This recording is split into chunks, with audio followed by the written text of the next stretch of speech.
السلام علیکم، میں ہوں عبد الولی اور آپ دیکھ رہے ہیں میرا یوٹیوب اور فیس بک چینل۔ آج کے ولاگ میں تین امپورٹنٹ خبریں ہیں۔ سب سے پہلے آپ کو بتائیں گے کہ عمران خان کی کال پر تحریک انصاف نے باقاعدہ طور پر کل سے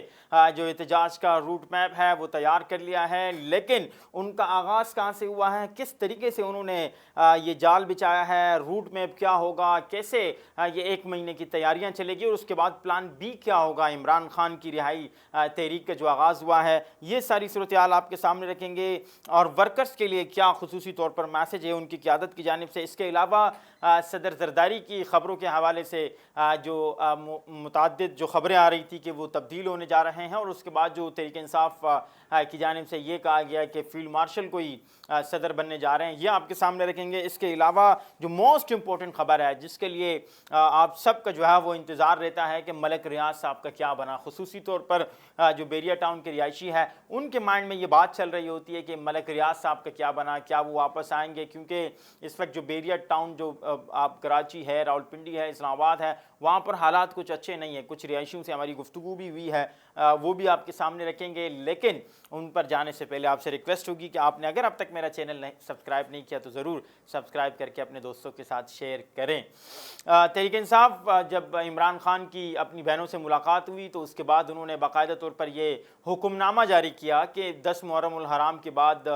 تمام تر پارٹی کے جو ورکرز ہیں وہ سڑکوں پر نکلنے کی تیاری کریں اور بھرپور طریقے سے تحریک چلا کر ان کی رہائی کے لیے کوئی نہ کوئی جو ہے وہ کردار ادا کریں۔ اب جو تحریک انصاف کے خیبر پختونخوا کے جو جنرل سیکرٹری ہے علی اصغر صاحب، انہوں نے ایک روٹ میپ جاری کیا ہے، 2 صفحات پر مشتمل ہے، اور اس میں باقاعدہ طور پر جو پی ٹی آئی کے جو پلانز ہے، پی ٹی آئی کیا کرے گی، کس طریقے سے پروٹیسٹ ہوں گے، کیسے کیسے وہ آگے بڑھیں گے، وہ انہوں نے جاری کی ہے، اور اس میں چند چیزیں لکھی ہے جو آپ کے سامنے رکھیں گے۔ انہوں نے کہا ہے کہ جو تنظیمی عہدیداران ہیں، چاہے وہ مدر ونگ کے ہو، آئی ایل ایف کے ہو، آئی ایس ایف کے ہو، ان کا جو انصاف لوئر فورم ہے یا انصاف اسٹوڈنٹ فیڈریشن سے تعلق رکھنے والے لوگ ہیں، ان سب کو ہدایات دی ہے کہ آپ سب نے ہفتے میں تو آپ نے میٹنگز رکھنی ہے، لیکن اس کے علاوہ انہوں نے یہ کہا ہے کہ 2 سے 3 آپ نے پر ڈے میٹنگز رکھنے ہیں، 2 سے 3 عوامی سرگرمیاں رکھنی ہیں، جس کے لیے تمام تر جو معاونت ہے، یعنی پیسوں کی شکل میں ہو یا دیگر جو ان کے لیے ان کی جو ریکوائرمنٹس ہوگی، یعنی ٹینٹ لگوانا ہے، پانی کا انتظام کرنا ہے، کھانے کا انتظام کرنا ہے، چائے ہے، وٹ ایور جو بھی ہے، یہ تمام تر جو ایم این ایز اور متعلقہ ایم پی ایز ہوں گے، اگر وہاں ان کا ایم پی اے یا ایم این اے نہیں ہے تو پھر جو ضلعی صدر ہے یا جو وہاں ٹاؤن کا صدر ہے وہ اس کی جو ہے وہ بھرپور اس کی مالی معاونت کریں گے ورکرز کی، تاکہ وہ وہاں پر بھرپور طریقے سے مینجمنٹ کر سکے۔ اس کے علاوہ انہوں نے یہ کہا ہے کہ سب سے پہلے جو اس تحریک کا آغاز ہوگا وہ خیبر پختونخوا سے ہوگا۔ پنجاب میں چونکہ اس وقت نون لیگ کی حکومت ہے اور وہ یہ سمجھتے ہیں کہ مریم نواز صاحبہ ان کو نکلنے نہیں دے رہی، تو اس لیے وہاں سے وہ آغاز کریں گے۔ علی محمد خان صاحب یہ فرماتے ہیں، یہ اس جو روٹ میپ ہے اس سے الگ ہے، ان کا ٹویٹ ہے، وہ یہ کہتے ہیں کہ خیبر پختونخوا سے تو ہم نکل رہے ہیں، ہمیشہ سے نکلتے ہیں، پھر بھی ہمیں غدار کہا جاتا ہے، لیکن ہم نے پنجاب کے اوپر فوکس کرنا ہے، اور وہ یہ سمجھتے ہیں کہ جب پنجاب نکلے گا تو خان جیل سے نکلے گا۔ اب یہ دیکھتے ہیں کہ کیا وہ اس بار پنجاب سے اپنے ورکرز کو جیل سے ورکرز کو باہر نکالنے میں کتنے حد تک کامیاب ہوتے ہیں، کیونکہ پنجاب میں اس وقت جس طرح مریم صاحبہ کام کر رہی ہے تو آپ دیکھیں کہ وہاں پر تحریک انصاف کا اتنا اثر و رسوخ اب نہیں رہا ہے۔ انہوں نے کہا ہے کہ تمام تر جو یعنی کل صبح 8 بجے سے، کل صبح آج 10 محرم الحرام ختم ہو رہا ہے، کل صبح 8 بجے سے باقاعدہ طور پر پاکستان تحریک انصاف کے جو ورکرز ہیں وہ تیاریاں کریں، اور تمام تر جتنے بھی کنونشنز ہوں گے اس میں جنید اکبر جو صوبہ خیبر پختونخوا کے صدر ہے وہ خصوصی طور پر شرکت کریں گے، اپنے ورکرز کو موبلائز کریں گے، جائیں گے گلی گلی جائیں گے، نگر نگر جائیں گے، اور وہ وہاں پر اپنے جو ورکرز ہیں جو مختلف چاہے وہ آئی ایل ایف سے ہیں، آئی ایس ایف سے ہیں، ان کے ساتھ مشترکہ، کیونکہ اپنے علاقے کے پر مختلف جو ہے وہ سیاسی وہاں کے رنگ و مزاج ہوتے ہیں، تو اس طریقے سے ان کے ساتھ انگیج کر کے وہ بھرپور طریقے سے اس کی تیاری کریں گے، اور پھر جو تیاریاں مکمل ہوگی اس کی 48 گھنٹوں کے اندر اندر جو صوبائی سیکریٹریٹ ہے پاکستان تحریک انصاف کا خیبر پختونخوا میں، اس میں تمام تر جو تنظیمی عہدیداران ہیں انہوں نے اپنی رپورٹ جمع کروانی ہے۔ اب یہ دیکھنا ہوگا کہ کیا اس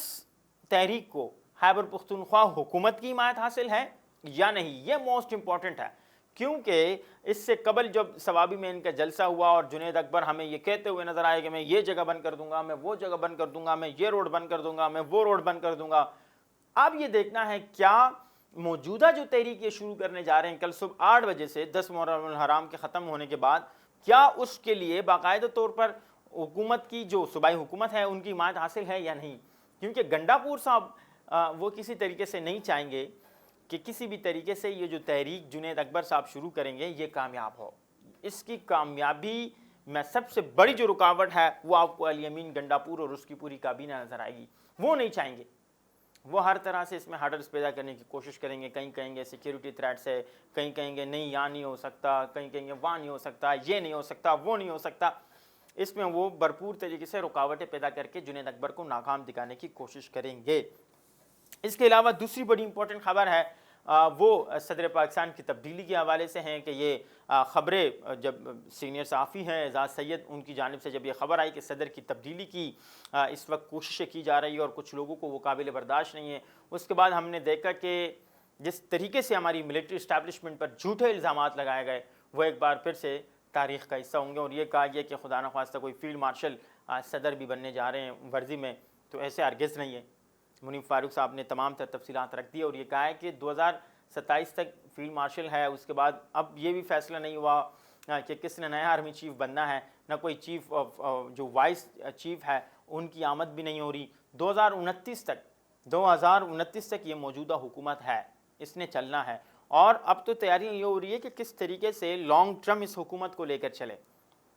اس حکومت سے مراد یہ جو موجودہ نظام ہے جس میں سیاسی جماعتیں ہیں، ملٹری اسٹیبلشمنٹ ہے، عدالت ہے، یعنی جو 3 بیک بون ہے کسی بھی ریاست کے، تو یہ اب اس کی تیاری ہے کہ اس کو لانگ ٹرم تک لے کر چلنا ہے. تو یہ اب موجودہ یہ گفتگو کرنا کہ صدر کی تبدیلی، خیر صدر کو آپ اٹھاتے بھی ہیں تو وہ پوری ایک تحریک ہوتی ہے معاوضے کی. صوبائی اسمبلیوں میں آپ نے اپنے لوگ دیکھنے ہوتے ہیں، قومی اسمبلی میں، پھر سینٹ میں، یہ تمام تر مل کے ووٹ کاسٹ کرتے ہیں، پھر اس کے بعد جا کے صدر کی تبدیلی ہوتی ہے. تو اس باتوں میں کوئی حقیقت نہیں ہے کہ صدر کی تبدیلی ہونے جا رہی ہے. کل محسن نقوی صاحب نے سکھر میں بھی میڈیا سے گفتگو کی، صحافی نے سوال پوچھا کہ صدر کو ہٹایا جا رہا ہے، تو انہوں نے بھی یہی بات کہی جو اب سے کچھ دیر قبل میں نے کہی کہ کسی بھی طریقے سے لوگوں کو یہ برداشت نہیں ہے، یعنی پاکستان تحریک انصاف کو وہ انڈائریکٹلی نشانہ بنا رہے ہیں کہ ان کو یہ برداشت نہیں ہے کہ یہ نظام کس طریقے سے متحد ہو کر چل رہا ہے،